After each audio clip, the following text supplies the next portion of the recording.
Right, welcome to Wednesday again, and it's Ask Uncle Lee Day. Alright, so, let's get into the questions. Welcome to my channel. You are entering the world of magic and mysticism with your host, Lee W. Johnson. Keep the lights on and help improve the channel by becoming a supporter for just $2.99 per month. Hit the join button. Okay, question time. This is from Sabith Asajan 5564. You know who you are. I know who you are. What do you believe about Jesus? What do I believe about Jesus? I believe that Jesus is one of the ascended masters. The problem is there's so much speculation about who Jesus was, his life, and everything else, and it's all through the lens or the eyes of other people. So we can't really say who Jesus was actually. We can speculate and we can draw our own conclusions, but apart from that, beyond that, can't really say who he was. I think he was an antinomian. He went against the grain of his current society, and he developed a new following. I don't think his intention was to create a religion that we see today in Christianity. In fact, as far as I remember and recall, he actually despised religion. So, well, according to what other people said in the texts within the Bible, we don't really know what he said anyway. But what do I believe about Jesus? I think Jesus was an ascended master and is an ascended master. He became a Christ figure, and we can equate the Christ figure to the Buddhas, the enlightened beings. And when we think of the Buddhas and the Bodhisattvas, their job really is to help everybody else with spirituality, with spiritual teachings. So they come to Earth to help in that regard. So, as I said, ascended master. I mean, that's really all we need to boil it down to. If you want to get into contact with Christ, with Jesus, then you can do it the same way you would with any other spirit. And you'll get into contact. Will everybody have exactly the same experience? No. Everybody's going to have their own personal experience, just as everybody does with every other spirit. So I don't think that Jesus is any different to any of the other entities that we interact with. Okay, so hope that answers that one. Let's go on to the next one, this one. This is a difficult handle. User-QN9YX9CE4Q. This is where the handles in the comments, well, the way I get them anyway, get a bit difficult sometimes. But it does make it easier to tag people in the description so they can see when their questions have been answered. So I guess there's that. Let's see. Hi Lee, my question is in regards to places that I do rituals in regularly. The energy can become thick and nauseating. I cleanse, banish, sage, etc., but it never feels normal. As soon as I evoke Orobas or Belial, the dense energy comes right back afterwards. Any ideas on how to leave the area neutral after rituals? Thank you. Okay, so I think we did discuss this a bit further in the comments. It sounds like you have just an infestation of astral parasites or negative energy or sludge or something, and this can be a result of many things. Are you keeping your house clean? Are you doing regular cleansing work? And when we're referring to the cleansing work, it's your normal everyday cleaning that you do every day, every week, every month, whatever your schedule is. But just incorporate a spiritual aspect to it. So, when you have your shower on a daily basis, or your bath, or you wash your hands or something, don't just think of yourself as washing off the physical dirt, also wash off the energetic dirt. When you wash your dishes, when you mop the floor, when you vacuum the carpet, all of these things just add the element of cleaning the negative energies, as well as cleaning the physical dirt. Just do that on a regular basis, and you'll find that it starts clearing out that negative energy.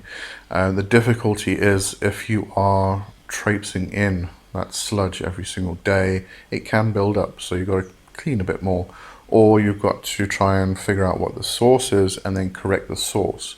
Maybe you are going to a place that there's just a lot of this energy that is dragging you down, and you're bringing it with you into your home. So, have a look at that. As I said, it could be many, many, many reasons why you have this around you all the time. And obviously, when you're doing your ritual work and you are invoking or working with those higher energy forms like Orobas and Belial, you are bringing yourself into a higher vibration, and then afterwards it's this sludge that comes rushing back in again and brings you down into a lower vibration. So you're constantly in that. So it can be a process to get rid of it, to work through it. But just do regular cleansing. Try and find out what the source is. Maybe do some divination work to ascertain what that is, and work from there. All right, hope that one answers that question.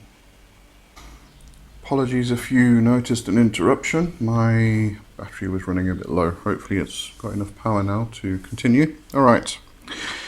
From Petro Heitinkoski, 4072.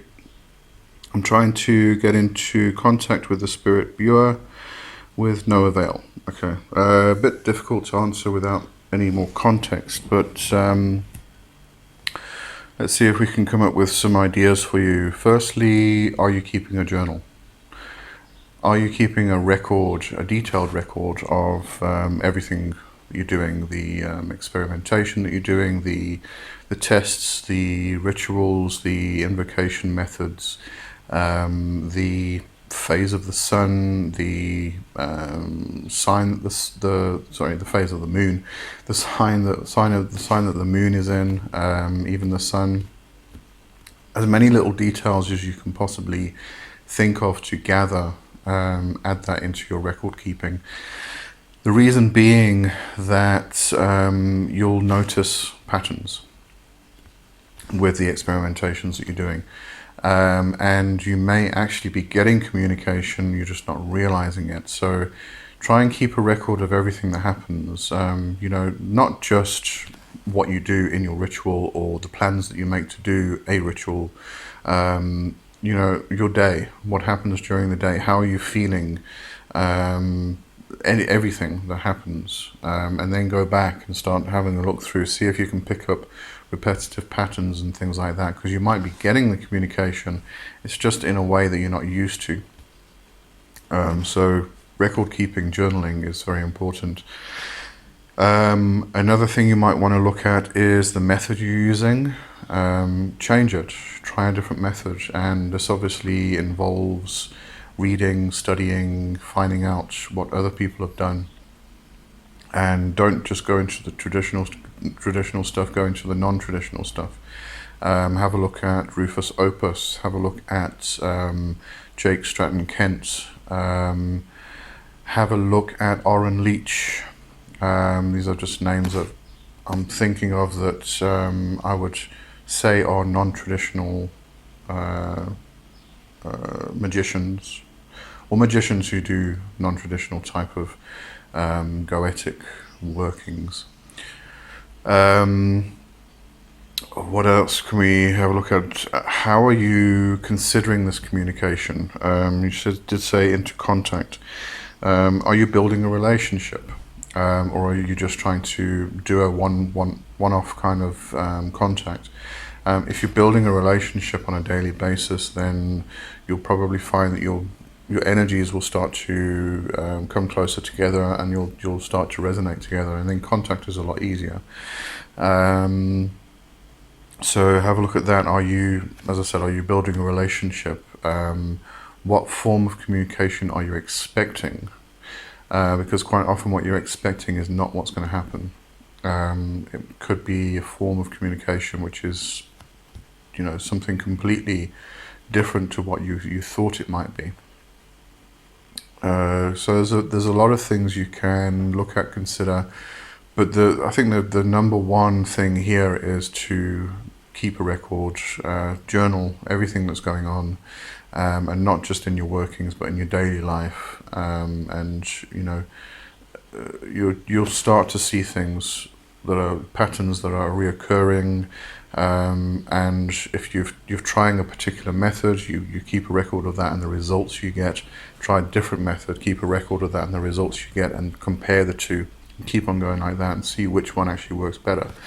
You can then start combining methods and coming up with something that works for you, because you may find that a particular method, you find that one particular area within that method of working kind of resonates with you, but the rest of it doesn't, because that kind of makes everything fall off the cliff type of thing. And the same with another one. So you may be able to take like 3 or 4 different methods and extract particular things within those methods of working that resonate with you and can work together in order to accomplish the goal. And then try that and experiment with it, test it, record it, keep your records, and go back and have a look what worked and what didn't work. So record keeping is extremely important, it really is. So anyway, try that, see how that goes. Okay, let me go to the next one, which I think was this one. Let me just check I didn't go too far forward. That one's it. Okay, here we go. All right, the Wizard Den. Hello, Uncle Lee. Question for you. I've been reaching out to King Paimon thousands of times. It says to buy. I'm not sure if that's you reaching out to King Paimon or King Paimon's reaching out to you. Anyway, he's my patron. What are the best ways to strengthen my bond with my patron's spirit? Also, it's my experience I can have multiple patrons and matrons, as I've had multiple spirits reaching out to me, or I feel pulled to multiple spirits. What's your view on multiple patron spirits? Okay, so firstly, building a relationship with or strengthening the bond with your patron is really the same thing you would do with any paternal or maternal figure in your life. Build a relationship, keep working on the relationship, make daily offerings, do daily prayers, talk to them daily, sit down and have a cup of coffee with them. That's something I like to do every now and again, is to make a cup of hot chocolate, well, 2 actually. I'll either make 2 cups of hot chocolate, or I'll just do a libation, just spill some of mine into a libation dish. But sit down with them like you would with a normal person, a real living person. Sit down with them and have a cup of hot chocolate or a cup of tea or beer or something like that, and just chat.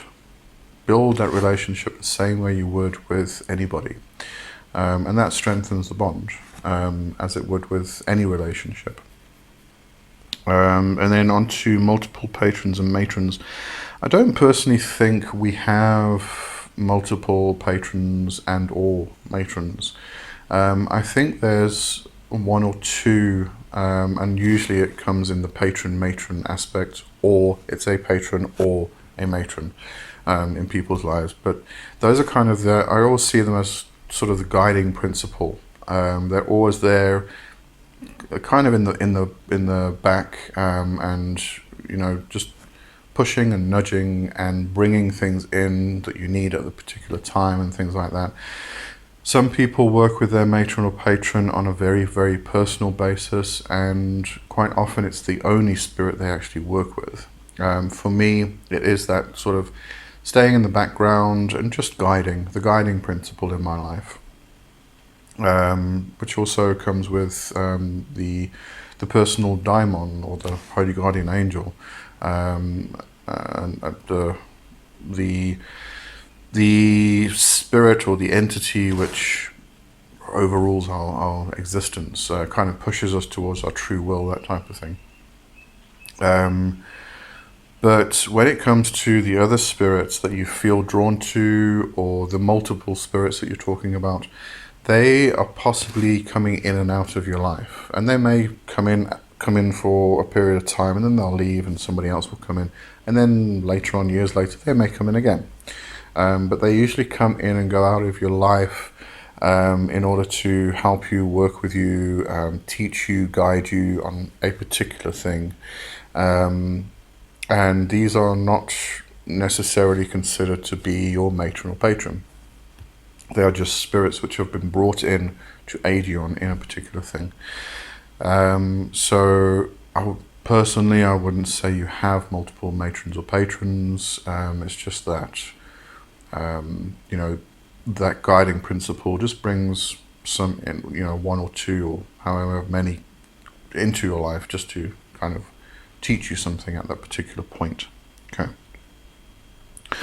I might leave it there. Let's just see what the next question is.